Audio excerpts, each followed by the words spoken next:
જય પરશુરામ, હર હર મહાદેવ। તો તમે બધા જોઈ શકો છો કે પરશુરામ પૂજાબા ભંડારમાં બીજો નવો માલ આવી ચૂકેલો છે।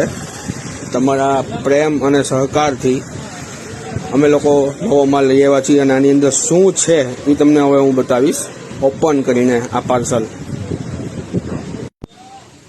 તો ગ્રાહક મિત્રો તમે જોઈ શકો છો આપણે એક પાર્સલની અંદરથી નીકળ્યા છે ઊનના આસન અલગ અલગ કલરની અંદર।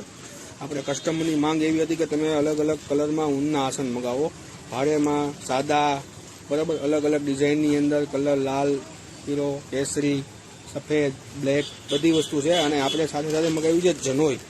કસ્ટમરની માંગ એવી હતી કે ભાઈ તમે જનોઈ મગાવો નાની સાઇઝની અંદર, તો એ પણ હવે પરશુરામ પૂજાબા ભંડારની અંદર આવી ચૂકેલી છે। અને બીજા પાર્સલની અંદર તમે જોઈ શકો છો દર્ભના આસન, નાની સાઇઝ અને મોટી સાઇઝ, જે અત્યારે હાલમાં દર્ભના આસન ને ઊનના આસનનું બહુ જ મહત્વ છે, એનું ચલણ જે અત્યારે ચાલી રહ્યું છે એને ધ્યાનમાં રાખીને પરશુરામ પૂજાબા ભંડારની અંદર હવે દર્ભના આસન, ઊનના આસન અને નાની સાઇઝમાં જનોઈ આ બધી જ વસ્તુ આવી ચૂકેલી છે। એક વખત પરશુરામ પૂજાબા ભંડારની મુલાકાત લો અને તમને અહીંથી તમામ વસ્તુઓ મળી જશે, ગામમાં જવાની જરૂર નહીં પડે। જય પરશુરામ, હર હર મહાદેવ।